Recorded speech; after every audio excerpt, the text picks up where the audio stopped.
तो हम पढ़ रहे थे सर्वोच्च न्यायालय 2 नंबर अपीलीय क्षेत्राधिकार के 2 प्रकार पढ़े। तीसरा प्रकार पढ़ेंगे इस पार्ट में, वो है फौजदारी। तीसरा पार्ट कौन सा है? फौजदारी।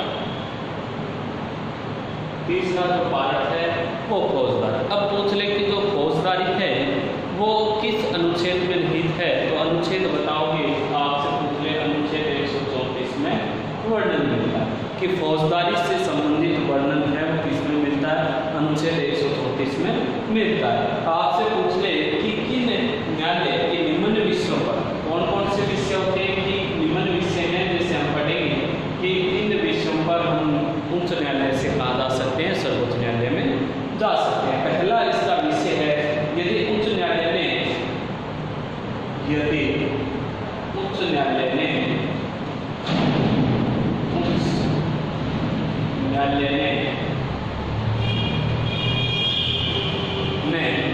अपील प्रस्तुत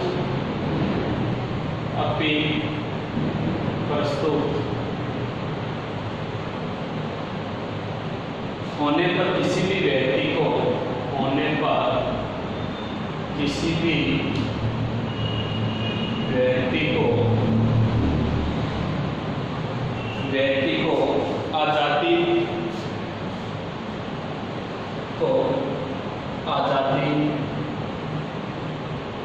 से आजादी रद्द कर देना, आजादी को रद्द कर देना, या फिर मृत्युदंड दे दिया। क्या दे दिया उन्हें? या मृत्यु दंड दे दिया।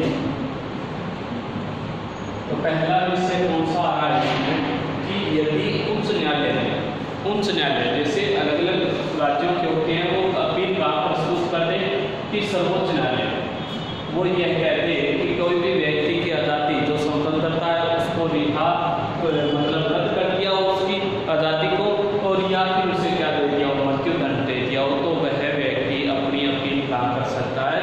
सर्वोच्च न्यायालय में कर सकता है। कि ऐसा कोई अपराधी या ऐसा कोई व्यक्ति जिसको उच्च न्यायालय द्वारा क्या कर दिया गया हो कि उसे सजा सुना दी गई हो, सीधी सी बात है कि सजा जिस व्यक्ति को मिल गई या फिर उच्च न्यायालय द्वारा जिस व्यक्ति को मृत्युदंड प्राप्त हो गया, मृत्युदंड जिसको मिल गया, वह व्यक्ति अपनी अपील है सर्वोच्च न्यायालय में कर सकता है। कहाँ भेज सकता है? सर्वोच्च न्यायालय में। पहला इसका विषय। दूसरा विषय कि उच्च न्यायालय ने अधीनस्थ न्यायालय ने, दूसरा क्या है? उच्च न्यायालय ने अधीनस्थ न्यायालय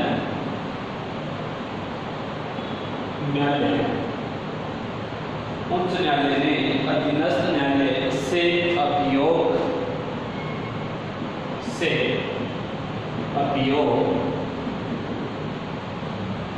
या फिर बात करें कि अभियोग के अलावा पूछ ले आपसे विचारार्थ अपने पास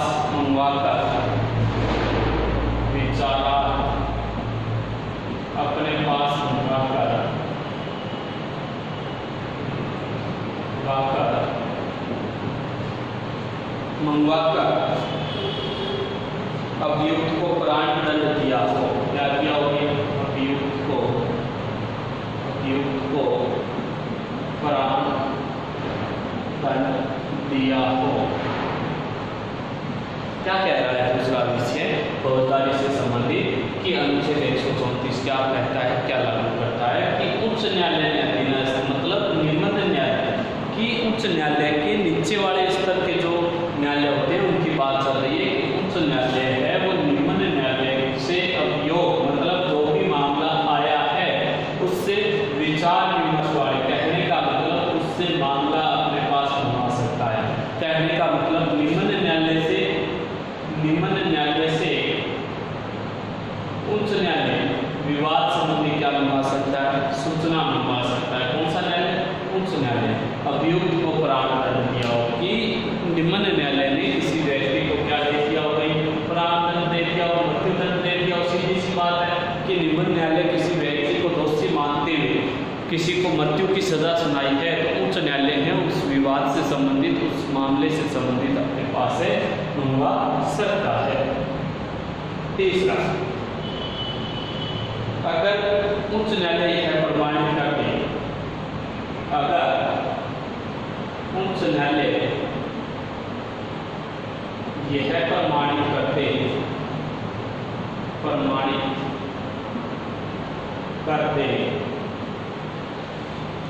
कि विवाद सर्वोच्च न्यायालय द्वारा करते कि विवाद सर्वोच्च न्यायालय द्वारा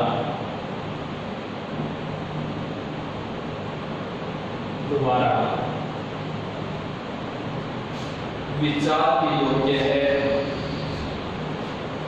विचार के योग्य है, तो अपील की जा सकती है। क्या कहता है कि अगर उच्च न्यायालय प्रमाणित करते, यह कहते कि जो विवाद है वो ओनली कौन दूर कर सकता है, सर्वोच्च न्यायालय दूर कर सकता है, तो उसकी अपील हम कहाँ भेज सकते हैं, सर्वोच्च न्यायालय में भेज सकते हैं। क्या कह रहा है, तीसरा विषय जो है, अगर उच्च न्यायालय यह स्थापित करते कि जो विवाद है वो अपना नहीं है बल्कि सर्वोच्च न्यायालय का है और सर्वोच्च न्यायालय को इस विवाद पे विचार विमर्श करना चाहिए, तो उसकी अपील हम कहाँ लेके जा सकते हैं, सर्वोच्च न्यायालय में लेके जा सकते हैं। तो हम पढ़ रहे थे फौजदारी का वर्णन पूछ ले कि अनुच्छेद 134 में पहला विषय है, यदि उच्च न्यायालय में अपील प्रस्तुत होने पर किसी भी व्यक्ति को आज़ादी रद्द कर दी, उस व्यक्ति की या उससे मृत्युदंड दे दिया हो, तो वह व्यक्ति कहाँ जा सकता है, सर्वोच्च न्यायालय।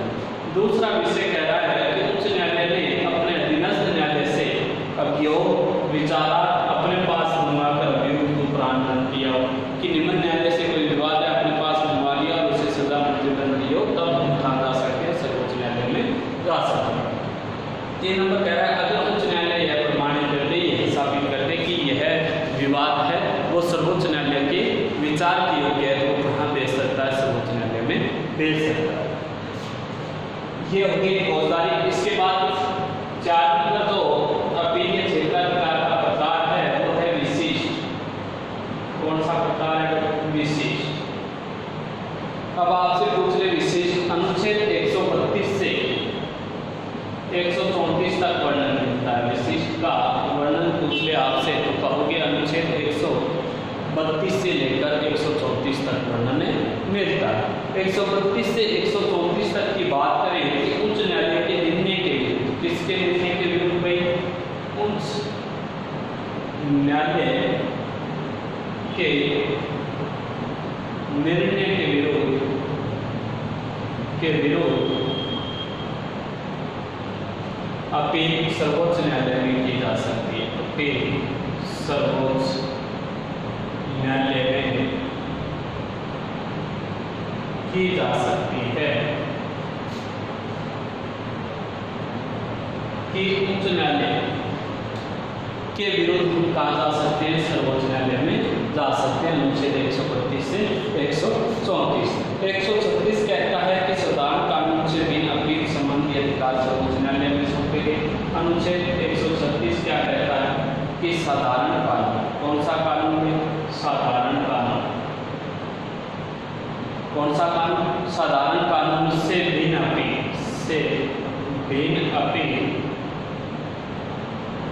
सर्वोच्च न्यायालय में सौंपी जा सकती है। भिन्न अपील कहाँ सौंपी जा सकती है, सर्वोच्च न्यायालय। कि ऐसा कोई कानून हो जो उच्च न्यायालय द्वारा से दूर न, साधारण कानून है तो उसकी अपील है उससे अलग होगा, तो कहाँ लेके जाएंगे, उसे सर्वोच्च न्यायालय में लेके जाएंगे। इसका अब विवाद याद रखना, या ये कह सकते हैं कि अपनी जो सेना होती है, सैनिक न्यायालय,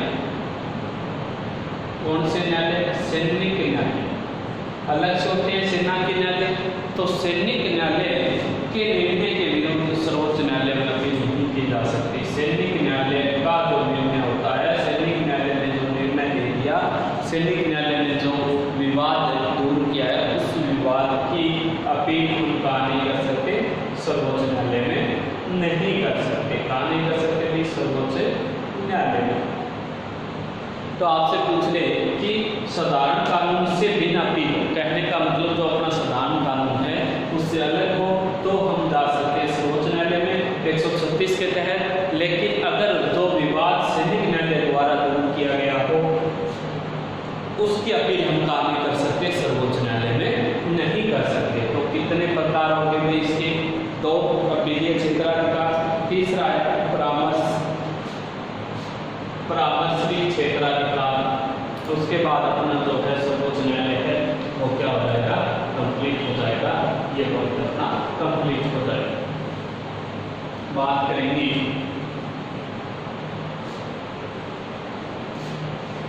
परामर्शी क्षेत्राधिकार।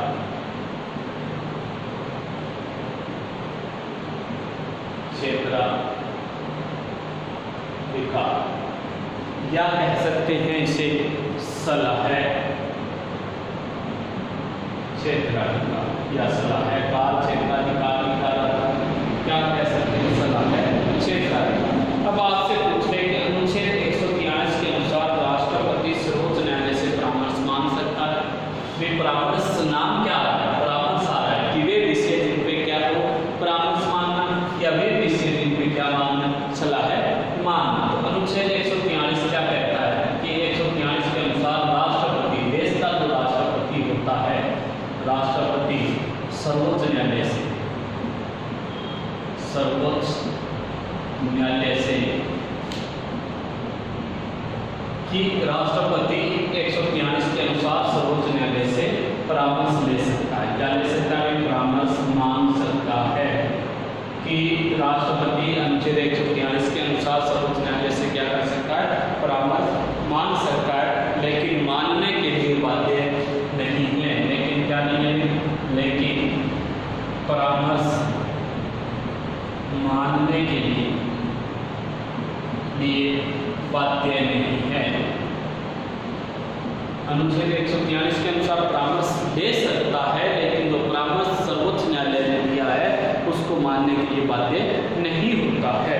अब पूछ ले कि मानने के लिए बाध्य नहीं है तो परामर्श देने के लिए भी उसी प्रकार परामर्श देने के लिए भी बाध्य नहीं है। यहाँ पर राष्ट्रपति मानने के लिए बाध्य नहीं है, तो लेकिन परामर्श देने के लिए भी क्या नहीं होता है, परामर्श देने के लिए भी सर्वोच्च न्यायालय बाध्य नहीं है कि परामर्श देने के लिए भी सर्वोच्च न्यायालय क्या नहीं है, बाध्य नहीं है। अब पूछ ले कि जैसे उदाहरण के तौर पर इसके अलावा एक और अनुच्छेद 143 दो किसी संधि से संबंधित, किसी संधि से संबंधित क्या या समझौते से संबंधित परामर्श मांग सकता है। संधि से संबंधित या समझौते से संबंधित, किससे संबंधित, समझौते से संबंधित परामर्श मांग सकता है। क्या हो सकता है, राष्ट्रपति क्या कर सकता है, अनुच्छेद 143 के अनुसार कि कोई संधि हो या फिर कोई समझौता हो उससे संबंधित राष्ट्रपति सर्वोच्च न्यायालय से परामर्श मांग सकता है और न्यायालय को देना अनिवार्य है। क्या है भाई, ये पहला जो है 143 के अनुसार अनिवार्य नहीं है, लेकिन संधि या समझौता हो किसी देश के साथ तो उससे परामर्श देना न्यायालय के लिए क्या है भाई, अनिवार्य माना गया है। जैसे जनवरी 1993 में बाबरी जो मस्जिद है, बाबरी मस्जिद पर राष्ट्रपति ने परामर्श मांगा सर्वोच्च न्यायालय से। क्या मांगा था, 1993 में, जनवरी 1993 में बाबरी मस्जिद पर राष्ट्रपति ने परामर्श मांगा था, लेकिन सर्वोच्च न्यायालय ने देने के लिए मना कर दिया। देने के लिए क्या कर दिया भाई, मना, कि हम इस विषय पे क्या नहीं दे सकते, आपको परामर्श नहीं दे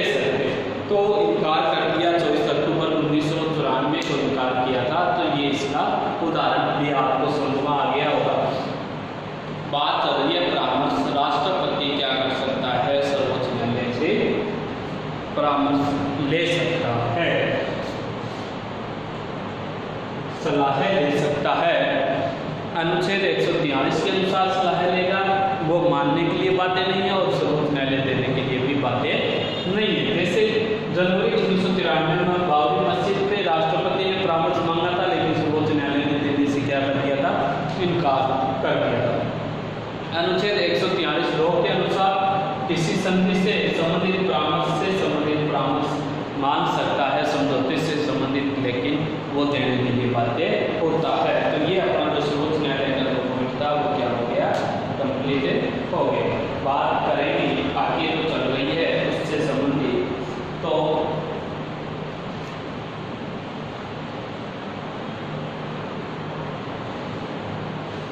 इसके साथ ही सर्वोच्च न्यायालय के साथ साथ एक छोटी सी बात हो रही है, न्यायिक पुनरावलोकन। क्या था, न्यायिक पुनरावलोकन, वो भी बता देते हैं आपको कि न्यायिक पुनरावलोकन क्या होता है।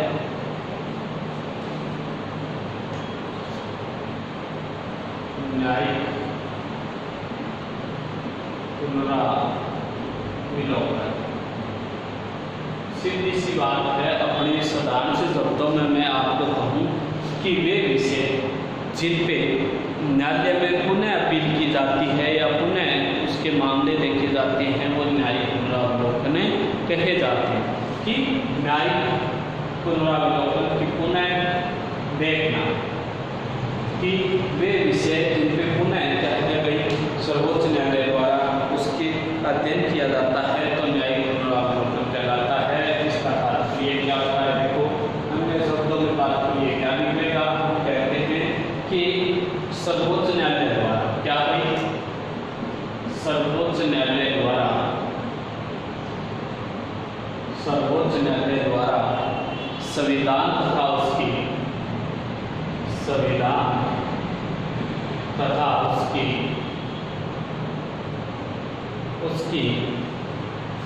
सर्वोच्चता की रक्षा, सर्वोच्चता की रक्षा करने की व्यवस्था से, करने की व्यवस्था से क्या हुई, न्यायिक पुनरावलोकन का क्या तात्पर्य निकला कि सर्वोच्च न्यायालय द्वारा संविधान तथा उसकी सर्वोच्चता की रक्षा करना ही क्या कहलाता है, न्यायिक पुनरावलोकन कहलाता है। अर्थात किसी विवाद पर दिए गए निर्णयों पर पुनर्विचार करना। मैंने कहा पुनः अध्ययन करना या पुनः विचार करना, अर्थात क्या कह सकते हैं कि किसी मामलों पर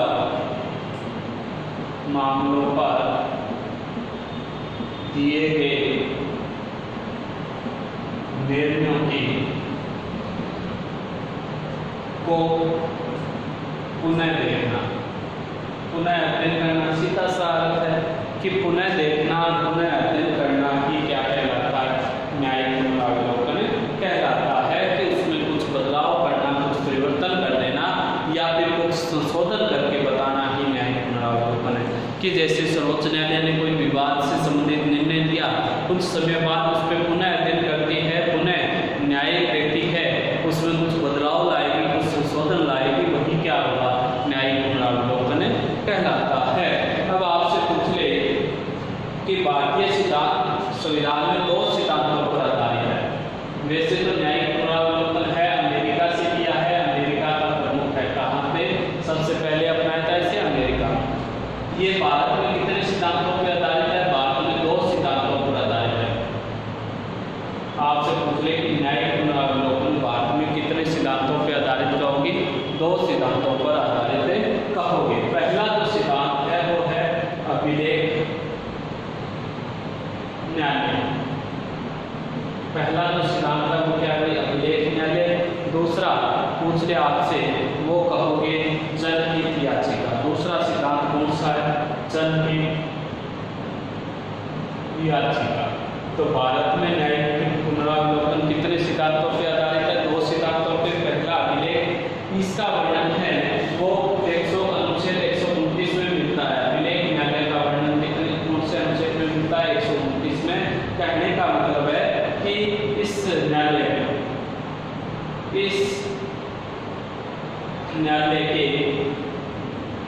के अभिलेख मतलब निर्णय, इसका क्या होता है? अभिलेख का मतलब निर्णय सभी जगह साक्षी रूप में स्वीकार किए जाएं, सभी जगह साक्षी रूप में स्वीकार किए जाएं कि वे निर्णय जो दिए गए हैं उन्हें एक उदाहरण के तौर पे माना जाए, साक्षी के तौर पर। न्यायालय द्वारा न्यायालय अवमानना पर